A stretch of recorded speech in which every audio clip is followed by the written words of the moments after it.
time to check out the Sunday papers. I'm joined by three comedians in studio today. Newcomers Wazeem, Hughes and Mdluli, as well as seasoned comedian, the big reveal, Deep Fried Man. My little son would have loved that. He loves that kind of thing. Now, before we chat, let's go through the morning papers. We'll start with the Sunday Times, leading with new sex case against Danny. Woman author says Safa boss Danny Odan sexually assaulted her 3 times. And of course, we cannot ignore the dashing bride with his Prince Charming. Wow, you just segued from something really harsh to something really chill. We're coming into it, don't worry, we're coming into it. I think it's great. This royal wedding is great. It really shows that gingers can find love. Provided that they are extremely rich. Right. That's all they need to I'm just happy there's some melanin in the Buckingham Palace. Hey, but you know what the problem is? The problem is that there's a lot of prejudice in these sort of situations, and I'm worried that if they have a kid, the kid is going to be made fun of for being half ginger. Nice. Okay, let's look at the City Press. We're going to get into it and have fun with it just now. The City Press leading with super death threat fake. It's alleged here that the hitman, who was apparently paid 250,000 rand, and that was a claim by Supra Mahumapelo to kill him, that story being fake, but the Hawks are still investigating that. Of course, also leading with a royal kiss, that big wedding that happened yesterday between Meghan Markle and Prince Harry. Also at the top there on page 5 of the City Press, this big article on rape claims against Kalo Matabane, who's a movie producer. Province Transnet Board battle, as well as choose people over chiefs. That's what the City Press is leading with. Taking a look at the Sunday Independent, Makeba not for sale. Grandkids go to war with Icon's manager. They accuse him of stealing her legacy. You can pick up your copy of the Sunday Independent, as well as the Sunday Times and all other newspapers that we'll be reviewing for you this morning. Finally, ending off with the Sunday Sun, leading with babes battered and bruiser. May have overreacted, says Mampincha, right?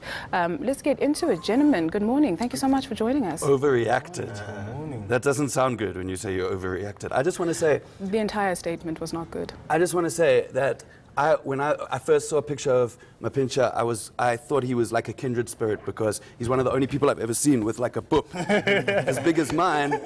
And now for him to go and do something like this, I just want to say not all men with boops would do something like that. But is that... He's more insecure, you know, because if you look at it clearly, I mean, they were in a relationship. So for me, it was really insecure there. Why would you be insecure then?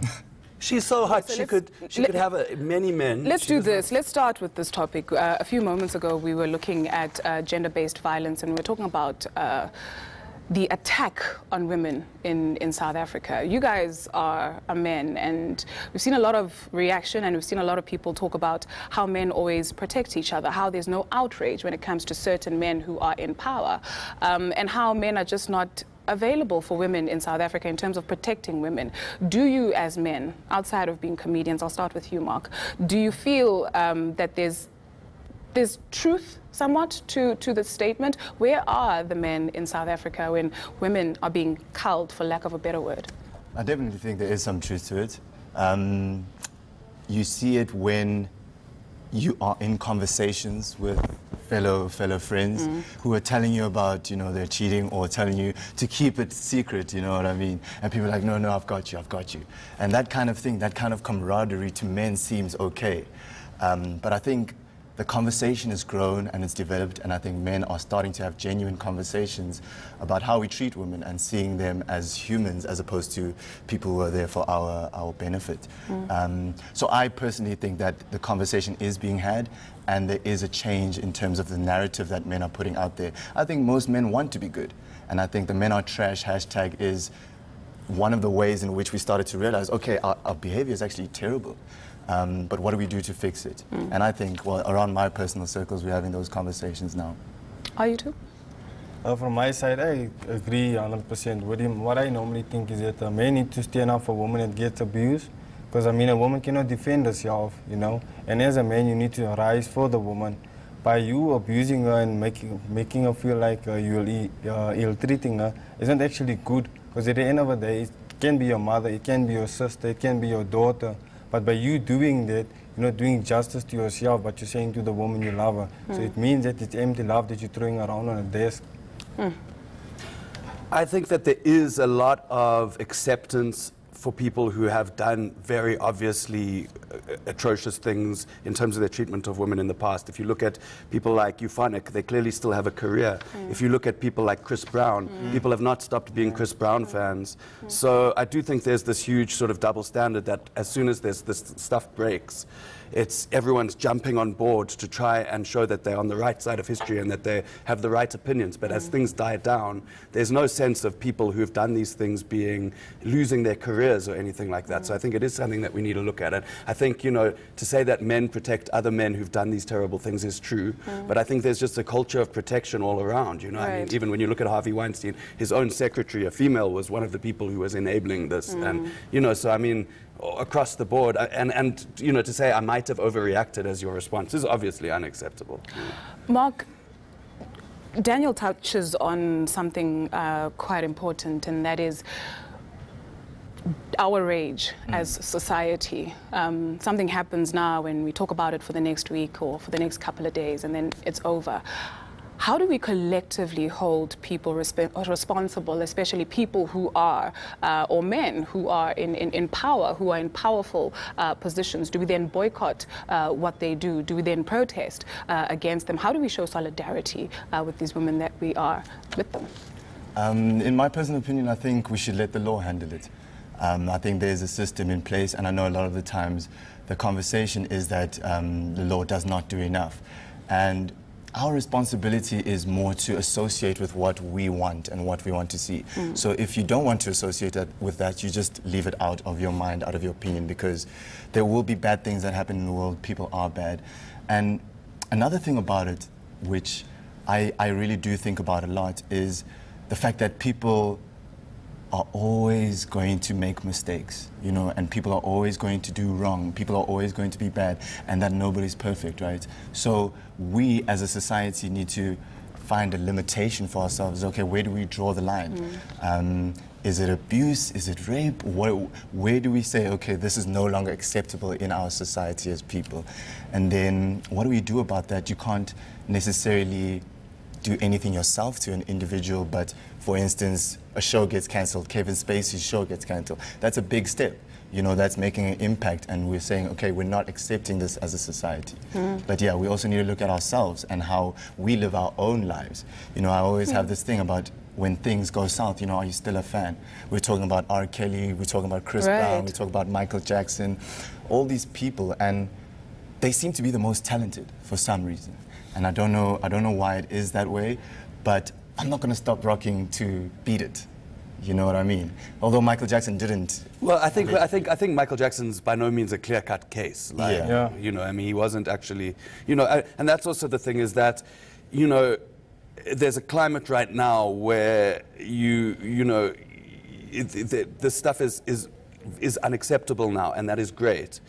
But there have been things like Aziz Ansari and situations like that where there has been some debate as to whether there's a level of vengeance in calling people out. So there is definitely a, you know, things have to take legal, you know, there has to be a legal process, and we have to find people guilty. And, you know, look at Makai Ntini, you know, he's a very respected cricket player. He was found not guilty. And I'm of the opinion that the law took its process. You can't then go and judge him moving forward after he had his name cleared. Once someone has his name cleared, you need to accept that. I don't think you need to then be vengeful or, you know what I mean. Mob justice is not the answer. Right. What I also think is that if we take it in our own hands, it's not going to help out. But if you take it in, if the law comes up and say, no, this is what we're going to do, similar to our Muslim countries outside, if a guy automatically abuses a woman or fights with a woman or treats her badly, they take the law in their own hands and they deal with him at that moment in time. With social media being out now, exposing a lot of stuff on social media, it's easier for us to then automatically see what's happening in a country. Back then there was no social media. Things used to happen, you would not know about it because you love that side, I love this side. But now with social media being here, there should be a platform for us to say, okay, this is what we need to do. This is the people that we need to look at. We need to throw around ideas and make sure it no more happens again. But obviously the idea that now it is unacceptable and it's going to kill your career, that's obviously a sign that things are moving forward. That's a good thing.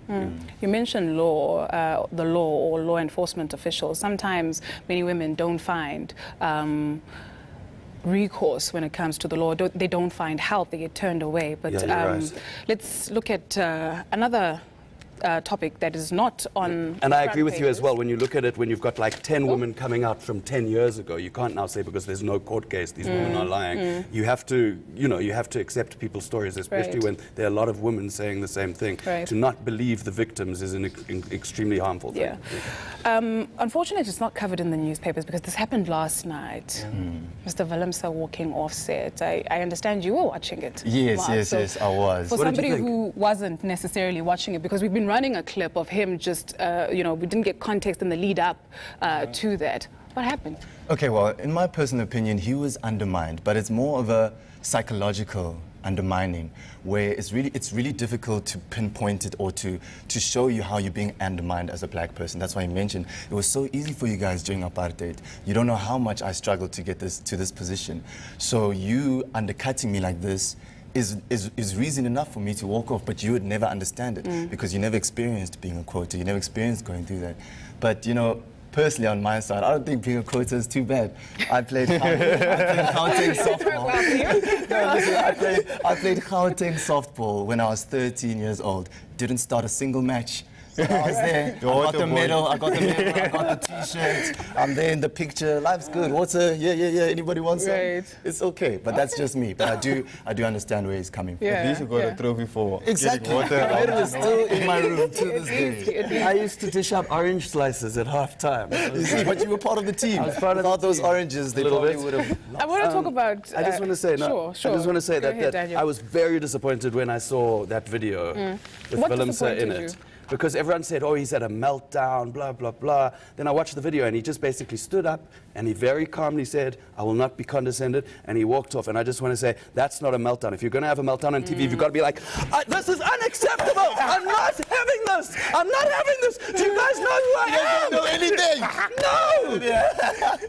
Ladies and gentlemen, that was a meltdown. That's a meltdown. That's a meltdown. Okay, are you okay? Should we get you some water? I'm perfect. Right? Do you guys feel okay? Are you you don't feel threatened or anything? No, I don't feel like Let's bring it back. Let's take a look at the Sunday Times, page 8. Killer kids of South Africa's underage armies. Reading this will send shivers down your spine. We were talking a little bit earlier on. You live in one of the neighborhoods that's quite ridden with gangsterism and drugs. Talk to us about living and growing up in that space. I would always say, if you grew up where I grew up, you would understand my livelihood. Where you currently at, in my neighborhood, you will always find that there's kids playing around, people are being used, and it's only kids. You'll find out the kid is 7 years old, rise up to 17 years of age. He lives in a house, there's no food. His father is not there to look after him, his mother is not there to look after him. What is the next best thing? He automatically goes out looking for the guys to give him some cash. And these are all merchants, All merchants are giving these guys money to do their dirty jobs. And at the end of the time, this small kid is suffering because now his education is gone, his livelihood is gone, his childhood is gone, he has a criminal record under his name. If you knock off at 11 o'clock and you walk down in my street, you will either be robbed, mugged, or be killed. Because automatically, if you look at the newspaper, a small kid like that has a gun in his hand. I remember having a toy gun in my hand, running around, making pa. That gun don't make pa, that gun shoots for real, and once you're dead, you're dead. Where are the authorities? From my side, I would say there's no authorities where I can't live, where people stand up, like security, people are driving around, making sure that the neighborhood is safe. There's no such thing like it. The only thing in my wood that's currently facing up there is that people that are, I quote, the people that are rich, people that are making money out of the bad things in a neighborhood, all right? A neighborhood like myself, in my neighborhood, they are using these guys, and which is not good. Policemen, they won't find them there. You call the police and automatically tell the police, no, this is what's currently taking place. You would say, no, there's no van. Sure. I think police are scared. Yeah. Yeah. I know Sure. a story of a policeman who went in. There was a robbery taking place at a house just down the road from mine. And the policeman went in and he actually got a panic attack. Thanks, but no thanks. And Yeah. he passed out. And they're calling the ambulance. They're trying to get him out while the robbers are done and dusted with their job. Unfortunately, we've got a minute. Oh, my word. At the end. So let's talk about A minute is more than long enough for me. Right. So I've accomplished a lot of it enough. 4:30, you guys will be performing at the Savannah Newcomer Comedy Festival, right? So So more accurately, these two are performing. They are the newcomers, so there have been a bunch of guys. we've got your here are these guys. mugshots. Yeah. I'm not a comedian. Let me stop it. So talk to us about it. Are you looking forward to it? Are you Yeah, excited? I'm really excited. You got plenty of material, especially the royal wedding. I'm assuming. There's lots of fun The there. second BE level 2. What is the kudo? Yeah, I'm also really excited for it. I think it's going to be great. The royal wedding I'm definitely talking about. Right. Just because, you know, now things are changing in there. They're going to be having Sunday colors, 7 colors for Sunday. Eating chicken feet. No more tea and squads now. It's mayo and amakip. Oh my gosh, I'm so looking forward to that. And if you are interested or keen, you can catch the guys at the Savannah Newcomer Comedy Festival happening out in Soweto Theatre this afternoon Yeah, in at Jabulani. 4:30 in Jabulani. Thank you so much, guys, for coming. Cool. Thank you. See you Thank you there, very guys. much. Thank you. Thanks to the Wazeem, Mark, and Deep Fried Man talking to us on what's making headlines in the Sunday newspapers.